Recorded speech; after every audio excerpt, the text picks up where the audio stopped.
away we go. It is the Nightcap right here on BearcatJournal.com, brought to you, as always, by Galactic Fried Chicken. Visit www.galacticfriedchicken.com.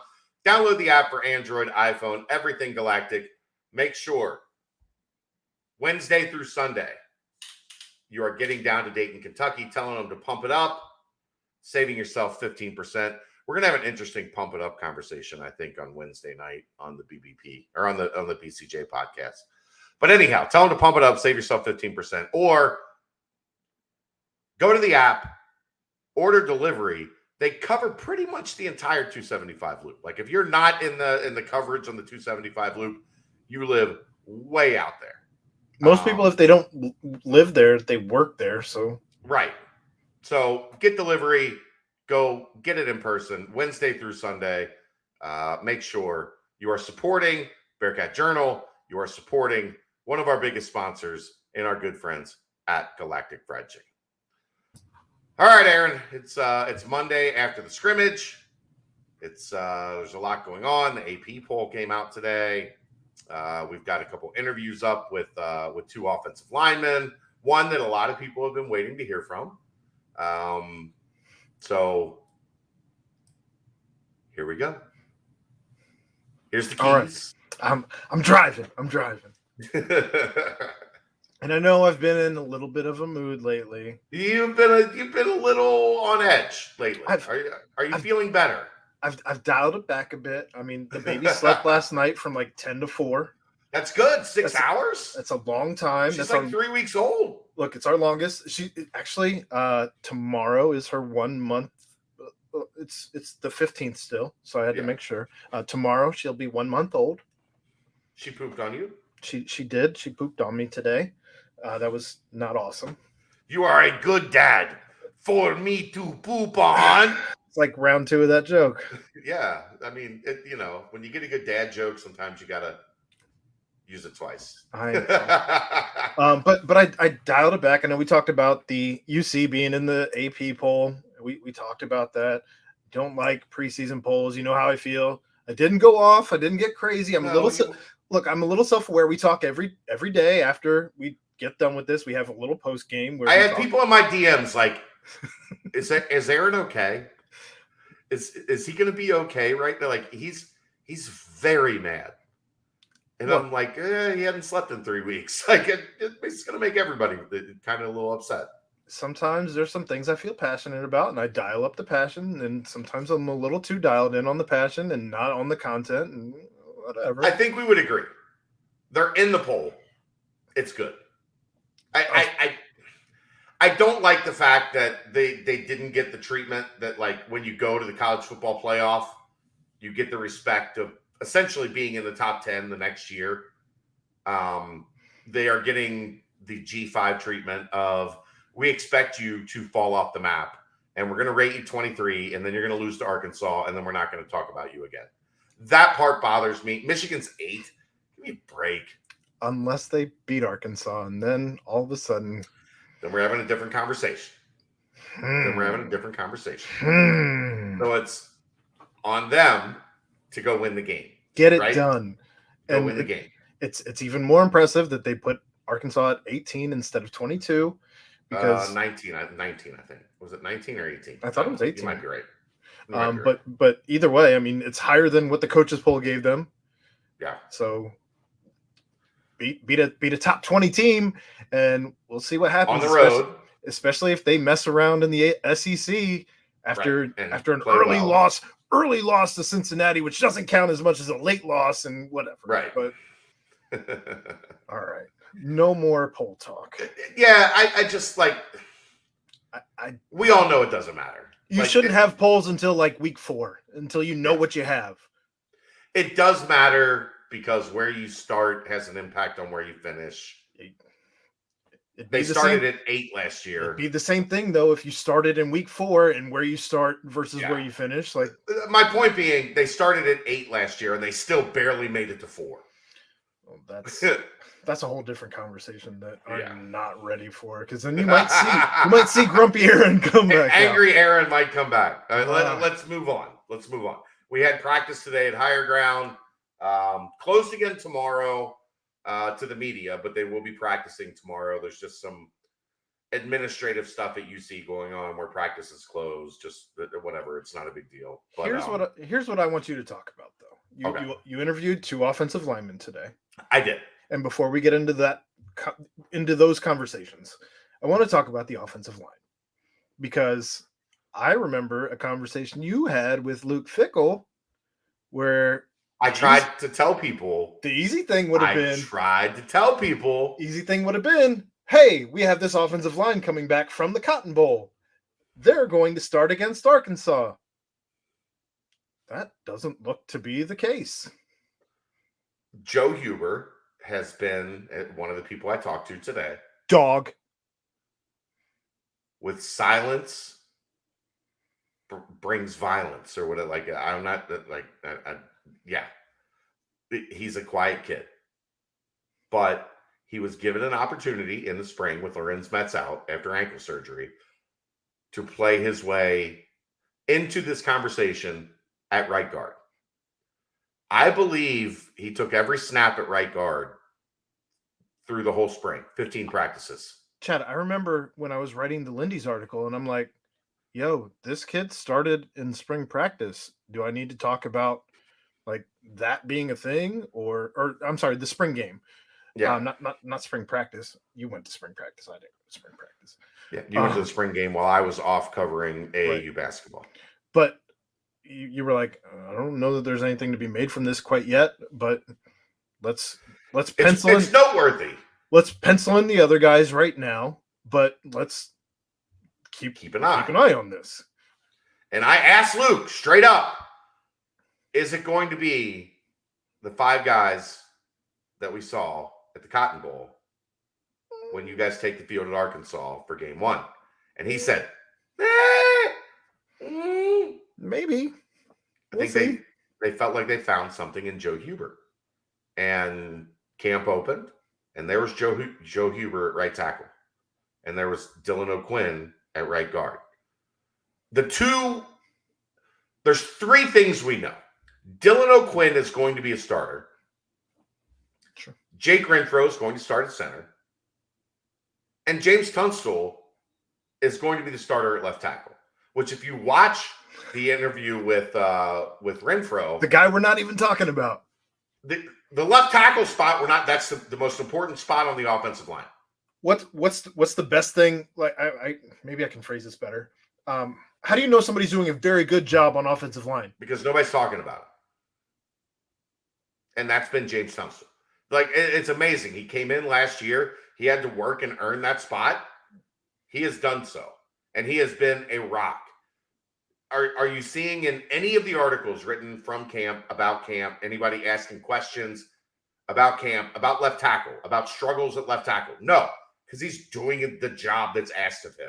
The most I've heard about James Tunstall all spring, when I interviewed him, all camp, I guess, outside of your interview, is all of the guys talking about him being perhaps one of the biggest snorers. Snorer. Yeah. What we don't know, where we're still figuring things out. Lorenz Metz is coming back from ankle surgery. Lorenz Metz is 6'9", 330 pounds. A bum ankle or an ankle on the mend is very difficult to get not only physically back to 100%, but mentally back to trusting that ankle is going to hold up your 330-pound, 6'9" frame. Yo, my mom's had 2 ankle surgeries, and she's still not right. Like, she has to have another one this week. I've met your mom. She's not 5'9". Nope. Is she 5'4", 5'3"? Like something like that. I mean, yeah, like it's hard. Look, I mean, that's your whole body is on that, and when you're 6'9", 330, trying to recover on an ankle, that it takes some time, and the staff is wisely being smart with Lorenz Metz and getting him back up to speed. Now, the injury to Cam Jones, as we talked about on the BBP tonight, is facilitating kind of a different approach. because now they need a right tackle on the twos. That has been, at this point, Lorenz Metz. Since Cam Jones has gone down, we don't know how long Cam Jones is out, but he's in a boot and he's got one of those little one leg wheelie Scooters. My mom's been on one of those too. That's not great. That's not. My dad's been on one of those. It's not a great place to find yourself. It's kind of humiliating. It's hard. I'm gonna lean into that one a couple more times. But what you have now, I think all but one practice so far through camp. We're at day 12. I've had 2 days off. Let's say 9 legit practices at this point. 8 of those practices, Joe Huber has been the starting right tackle. And the one day he wasn't, they got to look at, okay, let's move Dylan O'Quinn out to right tackle, Huber back to right guard like we saw in the spring, just to keep everybody fresh and this is something we might have to do.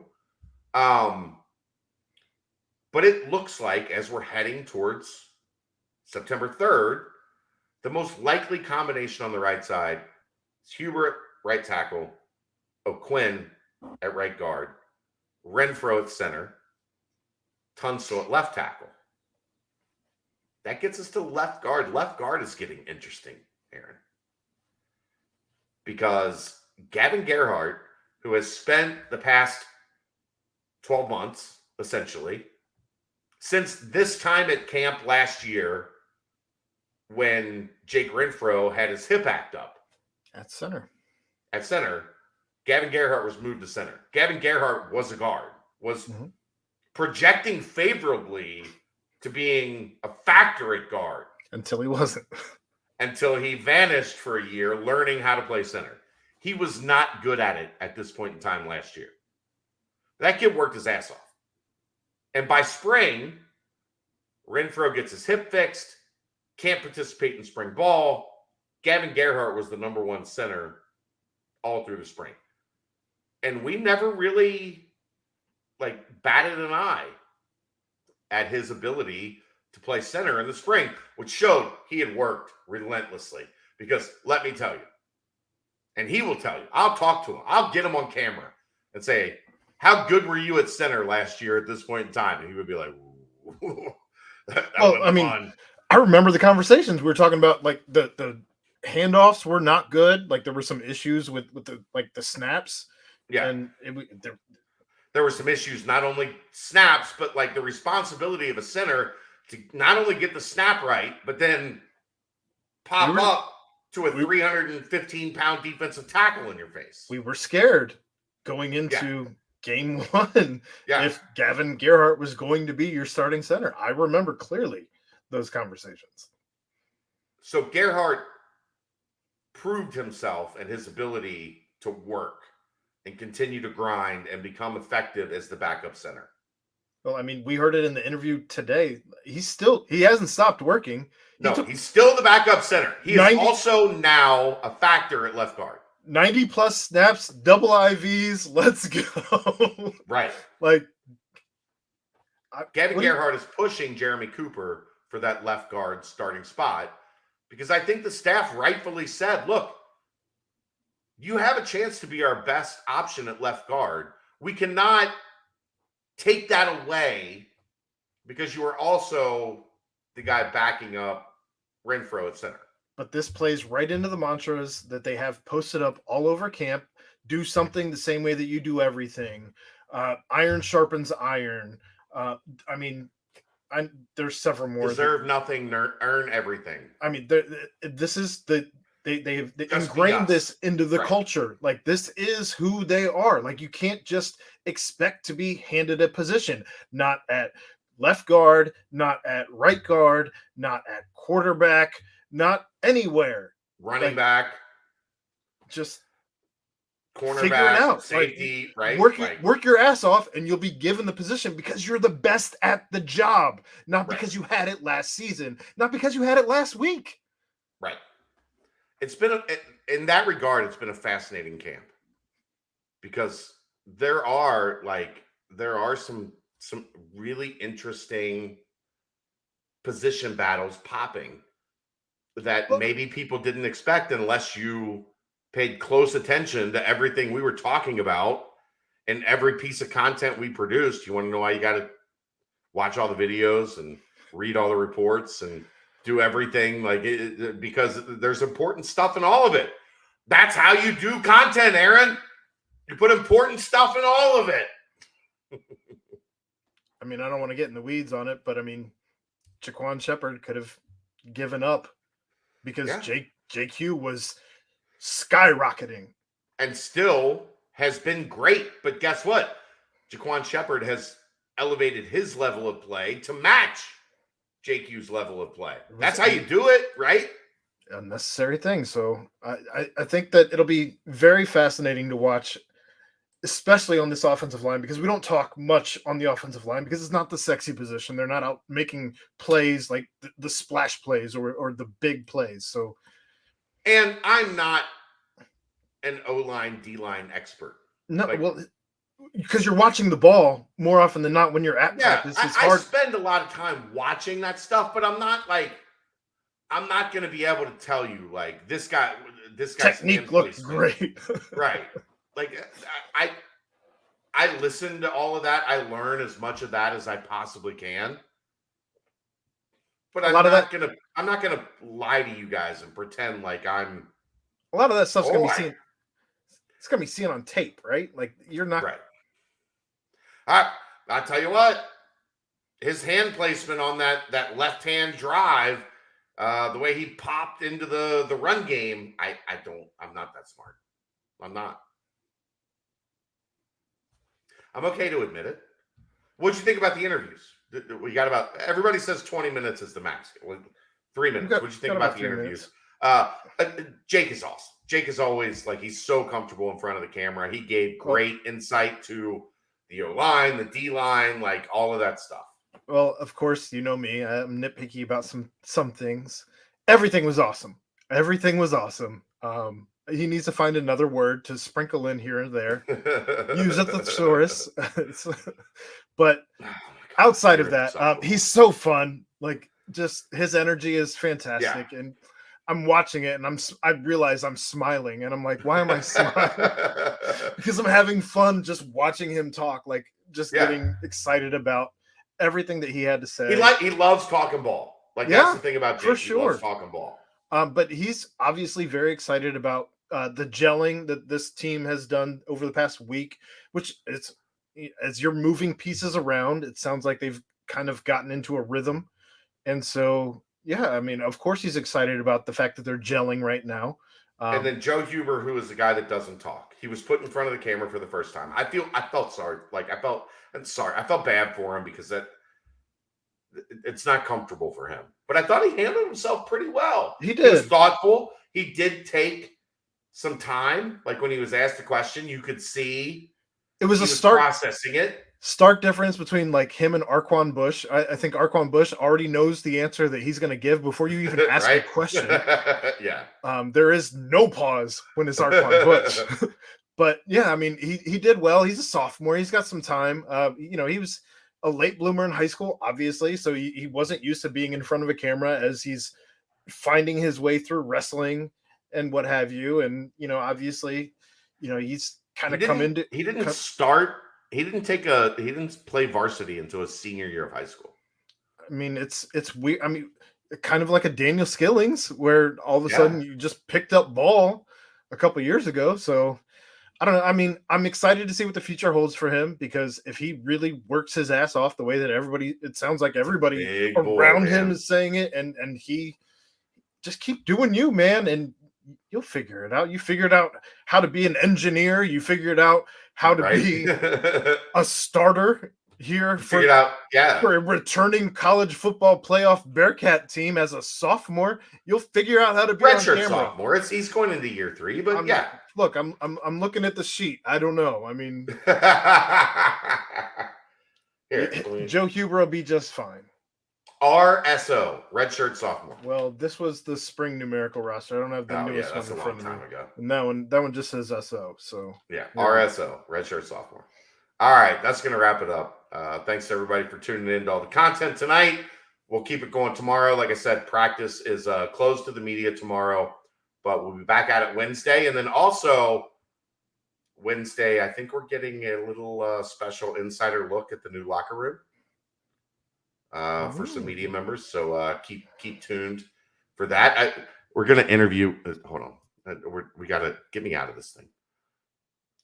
We've been presented the opportunity to interview someone close to the locker room project, and I was pitched about this person. Can't imagine who that might be. And I was like, I've met Zach Tobler before. I was going to say, was it the same person who